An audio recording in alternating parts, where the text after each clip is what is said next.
जय माता दी। भक्तजनों, आपका मेरे चैनल दिव्य आस्था भजन में हार्दिक स्वागत है।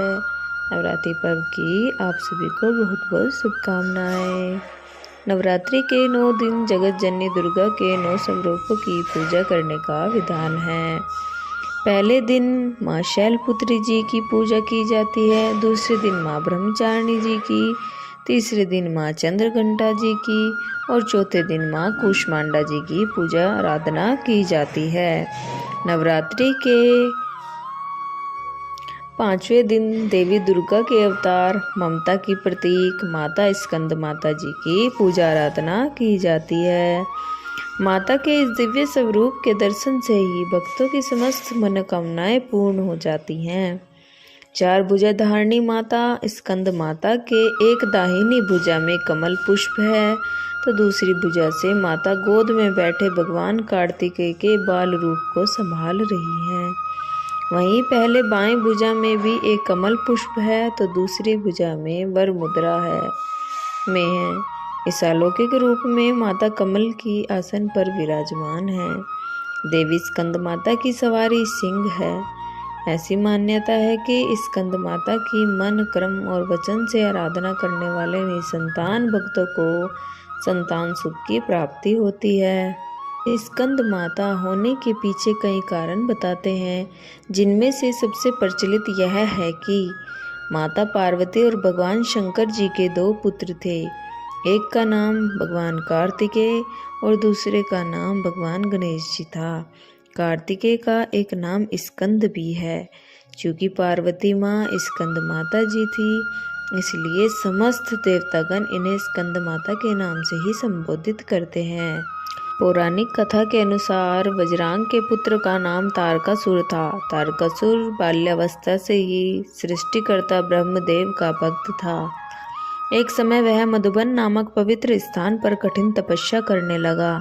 हिंदू शास्त्रों में कहा गया है कि तारकासुर ने एक पैर पर 100 वर्षों तक तपस्या की।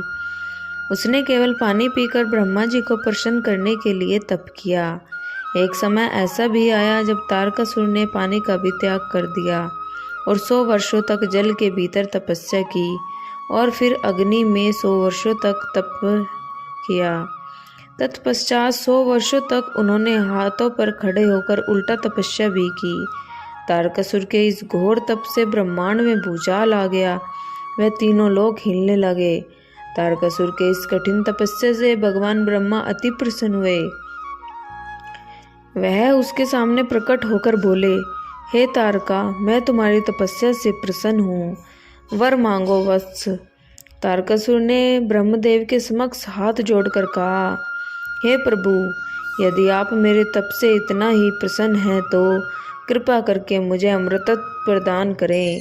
फिर ब्रह्मदेव ने तारकासुर को समझाया कि हे दैत्य कुमार, मृत्युलोक में जो जन्मा है उसकी मृत्यु अटल है, तुम कोई और वरदान मांगो।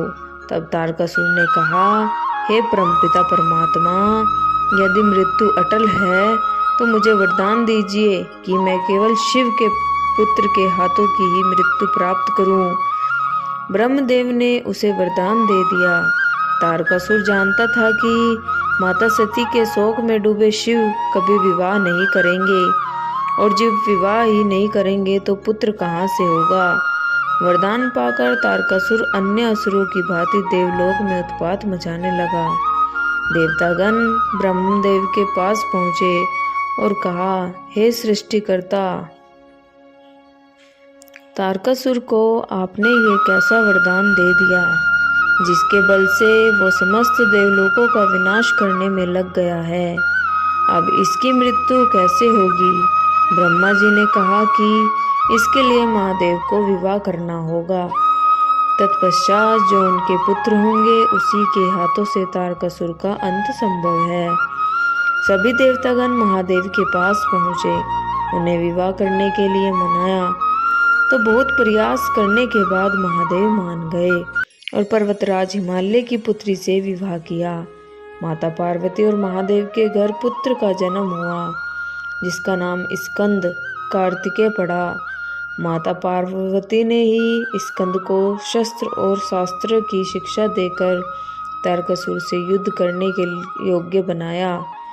कार्तिकेय और तारकासुर के बीच भीषण युद्ध हुआ और अंत में स्कंद ने राक्षस राज तारकासुर का वध कर दिया। इस प्रकार शिव कुमार कार्तिकेय ने देवताओं की रक्षा की। तो भक्तजनों, इस प्रकार माँ स्कंद माता जी की कथा पूर्ण हुई। यदि आपको कथा अच्छी लगी हो तो कृपया चैनल को सब्सक्राइब करें, लाइक करें, शेयर करें। जय माता दी।